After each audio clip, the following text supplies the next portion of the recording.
Hey guys, welcome to Bush Builds. This is Jeremy. We're going to try to avoid the weather, but I'm going to give you an update on the Bronco. Thank you guys for watching. If you haven't already, please like, comment, share, and subscribe. Got some big things going on here. Kind of wanted to go over. I know I haven't been showing you guys some of what we're doing. We pulled off the AC to get access to some of the stuff we got to do. The air intake's off. We're actually right about ready to take the half the intake off. It's a two-piece intake. There's all of the holes are bolts except this little one in the middle, and I couldn't find a long T40 to get in there. It is a T40 and you need a 1/4 inch drive. So what I ended up finding was a Duralast tamper-proof Torx bit set that has the bit adapter and a T40 for a 1/4 inch. So that's what we did there. All this started because we need to pull off the air pump, because let's see if I can get you in there. All my spark plugs are right in line with that metal pipe that goes across there, and the spark plugs were loose, so we need to take a chaser bit and go through the spark plug holes. And then we're deleting the air pump, which used to sit right here. That's part of the air pump. That's all part of that assembly. But it's gonna be easier for me to film and show you what I'm doing if I can pull that hat off. While we're also in here, we're gonna remove the idle air control valve, which is actually on the other side here. This valve right here. And then we're also gonna remove the EGR valve, which is right here. We're going to be getting block off plates and dummy plugs so we don't have any lights. I'm going to go through this wiring in this summer. It's been driving me nuts. All that black pipe going up behind in the firewall, that's all air pump. I have ports to block that, or plugs to block it off in the back of the head, but it's going to be a lot easier to show you when I pull this intake. So let me stop talking, pull this intake off, and kind of show you what we're working with here. We did remove the AC as well, just to give us some room and show you what we're all doing. Let me try to set up this tripod without shaking it too much, and we should be good. Just this here, just a tad. Now you can watch me struggle and yell at it and probably drop the phone off the truck.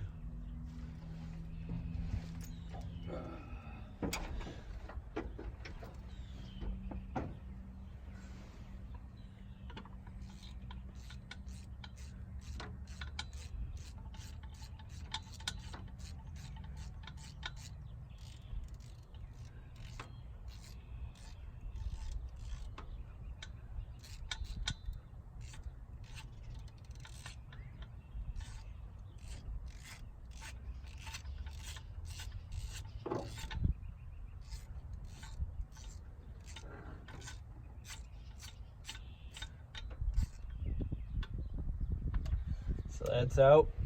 I'm gonna pull this off, hopefully without causing too much of a stink.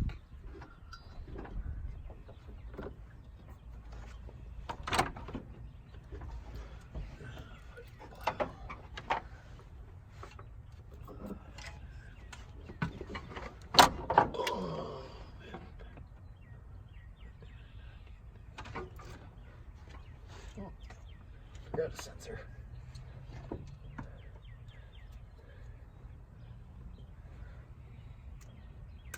Always one or two things you forget. Let's see here. They just silicone all that shit.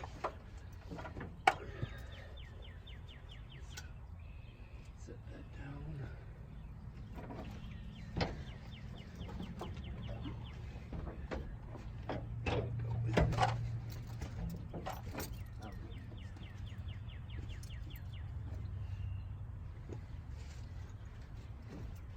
So we did get the intake off. That's the T40 that they stuck down in there. It's a real pain to get to. Anyone that's worked on these motors will know that. Everything else they used for the other 5 of them, I believe these were 13s. Don't quote me on it. They might be 15s. They look closer to a 13 though. Let's show you kind of what we're working with here. Sneak you in here. So this metal tube goes up into this black piece, goes into this air valve here, and then that air valve goes to the back of both cylinder head. Wonder where that piece fell off to. EGR goes into the intake. So we gotta mess with that. See how we can pull that and plug that without too many issues. Alright. So we got the fuel lines. Sorry, I'm trying to talk to myself and inform you guys what we're doing at the same time. Gotta figure out where the piece went for there. Might have just knocked it down on the floor, no big deal. But basically on this motor, it's fuel injected, so we got the two rails there, the fuel pressure. This is air line that, or this is a vacuum line that went into the intake. And then what you guys want to pay attention to, any cracks like that, or anything that you're running into your intake is going to cause the motor to act up.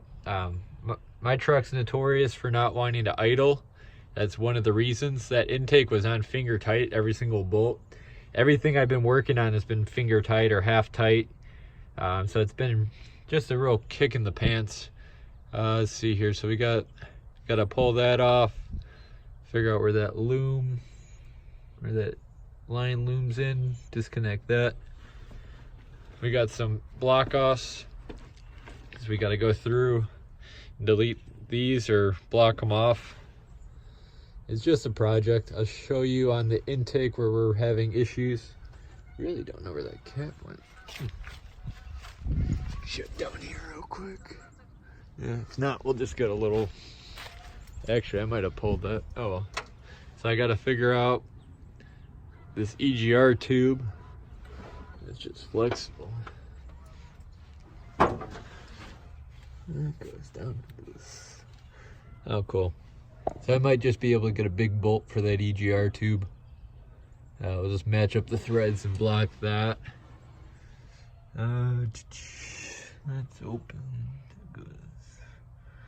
Alright, so we just gotta find that plug for that valve cover, block that. And then you can see back in here too, that other piece there that's looks broken on the top. That also goes to that smog pump or air pump. And then that metal line that it's attached to goes into the back of both heads. That metal bracket that you see there, that goes for my airbox. The airbox sits on the valve cover. What we got to do, come over here.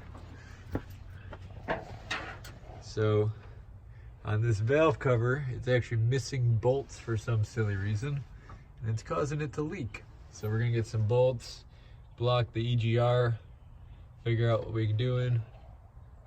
Like I said, we'll try to lift you up in here a little bit more.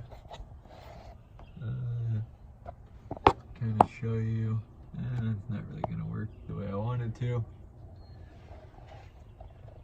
But that's basically what we're working with there. Gotta get that stuff out of there. We're gonna clean up the motor. Really hoping we can get rid of this EFI soon. It's probably gonna be one more plow season on it, and then just get rid of it. I'm really not a fan of it. It's got 60 or 50 wires that go through it that just been tampered with. All the wiring I've done has been in this black loom and braided.